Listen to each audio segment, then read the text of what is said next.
Inilah dia, chapter 3 JoJo's Bizarre Adventure, Steel Ball Run.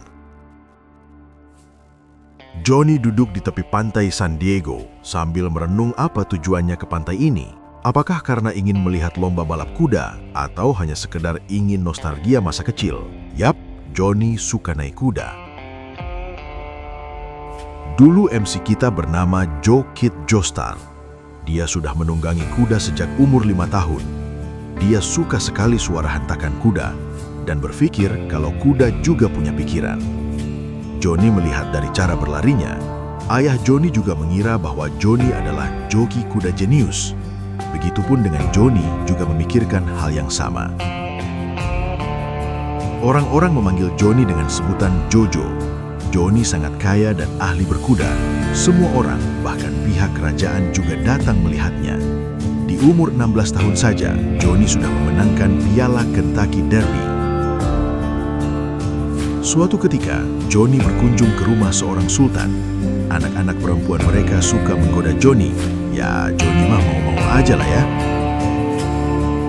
Orang-orang juga memanggil Johnny dengan sebutan rookie. Johnny mampu balap kuda lebih cepat dari siapapun kalau dia mau. Bagi Johnny, juara lomba balap kuda artinya simbol kemenangan dan kekuatan di sejarah manusia.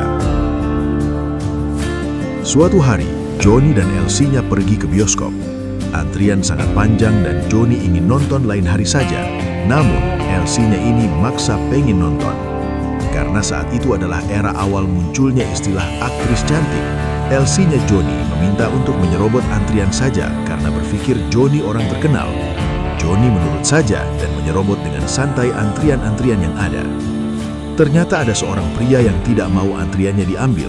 Dia menjelaskan panjang lebar bahwa dia sudah antri semalaman. Namun, si Johnny SDM rendah ini malah menyuap dan nyuruh petugas bioskop buat menyingkirkan pria tersebut. Johnny melanjutkan obrolan dengan Elsie-nya. Hal buruk terjadi. Pria tadi mengalami lonjakan psikologis dan menyerang si Johnny dari belakang. Johnny pun marah dan ingin memukulnya. Ternyata pria tersebut menggunakan pernafasan Amerika. Johnny yang kaget tidak menyadari hal itu. Melihat perut kirinya yang sudah tertembak, Johnny berteriak dan terjatuh. Semua orang panik. Dengan nafas yang sesak, Johnny mencoba memahami apa yang terjadi. Dia mencoba memanggil perawat namun tidak kedengaran. Johnny ngeluh soal tempat yang bau dan kotor. Johnny berteriak-teriak tapi tidak digubris juga. Johnny melihat ke arah kakinya dan merasakan ada yang aneh, sebuah tabung darah. Tiba-tiba, perawat tadi datang kepadanya dan memukul wajah Johnny dengan koran sambil menekan wajah Johnny. Perawat itu bilang Johnny tidak bisa mengadu kepada siapa-siapa lagi, ayahnya maupun politikus dan teman-temannya, karena mereka tidak pernah mengunjungi Johnny di sini. Alasannya, Johnny kecelakaan bukan karena balap kuda, tapi abis main-main sama cewek, dan perawat menyumbat mulut Johnny dengan koran.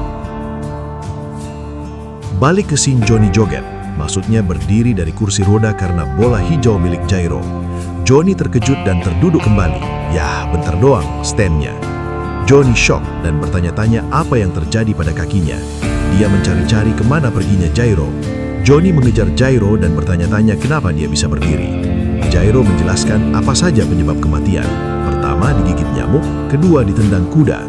Jairo menjelaskan bahwa Johnny berdiri itu hanya kebetulan, cuma refleks tubuh. Tapi Johnny tidak percaya dan memohon agar Jairo memperbolehkan menyentuh bola itu lagi, walau bayar sekalipun. Jairo tidak peduli dan pergi. Johnny makin bersemangat dan mengejar Jairo kembali. Yap, kursi rodanya terbang cuy. Tangan Johnny berhasil menyentuh bola, namun dilempar Jairo ke atas atap. Jairo memuji Johnny karena punya bagian atas tubuh yang kuat, tapi Jairo tetap menolak memberitahu Johnny kebenaran. Mendengar hal itu, Johnny makin tidak terima dan ingin tahu sekali. Jairo mengatakan bahwa Johnny juga tidak bisa naik kuda. Jairo akan pergi mengikuti lomba sebentar lagi. Johnny berusaha turun dan jatuh. Semangat di dalam diri Johnny kembali lagi. Dia merasakan ada tarikan dan cahaya. Johnny berkata akan menaiki kuda lagi dan mencari harapan itu. Selesai chapter 3.